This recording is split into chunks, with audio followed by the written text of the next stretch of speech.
Question number 15. The block of mass m1 shown in figure is fastened to the spring and the block of mass m2 is placed against it. Okay. Find the compression of the spring in the equilibrium position. तो equilibrium position पे compression क्या होगा? सोचो भाई, अगर मैं इन दोनों को एक सिस्टम मान लेता हूँ तो इस सिस्टम पे डाउन द इंक्लाइन कितना फोर्स लगेगा?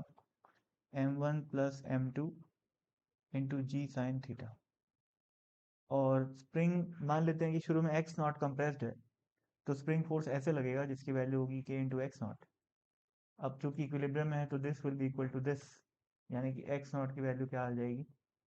m1 plus m2 into g sine theta divided by k।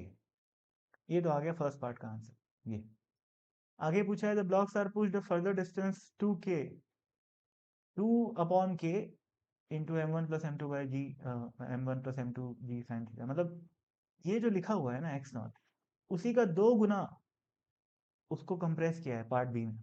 मतलब इक्विलिब्रियम सोचो, यहाँ पर नेचुरल लेंथ, यहाँ पर इक्विलिब्रियम पोजीशन है या मीन पोजीशन बोल लो।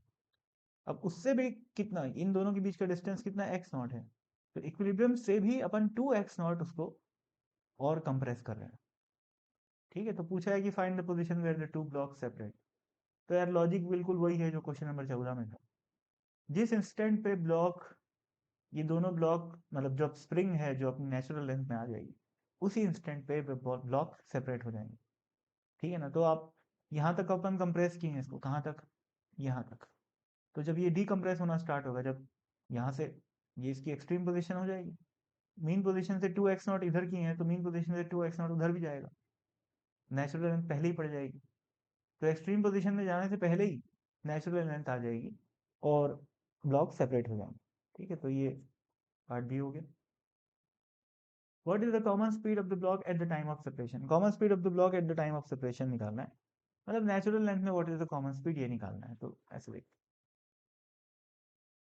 यहाँ पर ये, यहाँ पर नेचुरल लेंथ माने ये मीन पोजीशन और ये कंप्रेस 2x0 वाली पोजीशन। ठीक है, तो मैं काम करता हूँ कि जब ये दोनों सिस्टम यहाँ से यहाँ जाएगा तो सिस्टम की एनर्जी कंजर्व रहेगी, मैकेनिकल एनर्जी कंजर्वेशन। ठीक है, अब यहाँ तो उसकी काइनेटिक एनर्जी क्या है? 0 है। क्यों? क्योंकि उसको रिलीज किए हैं यहाँ से।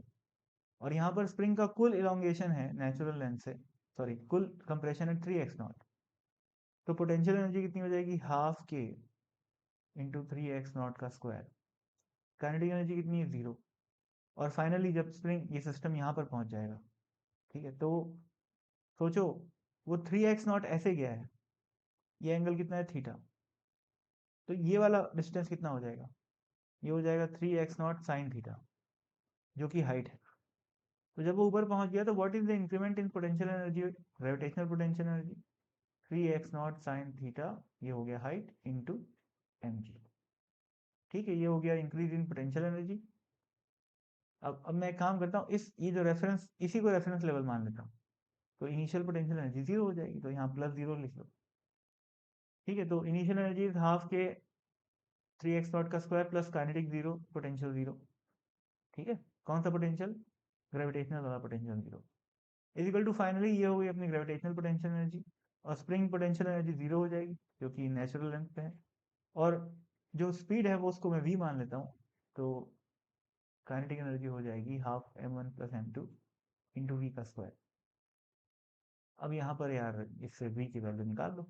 इस इक्वेशन में ध्यान से देखो, केवल एक केवल एक v ही वेरिएबल है, बाकी सब तो नोन है। x0 की वैल्यू अपने को पता है, तो इसको सॉल्व करके v की वैल्यू निकल जाएगी। तो कुछ खासम खास क्वेश्चन ये है नहीं।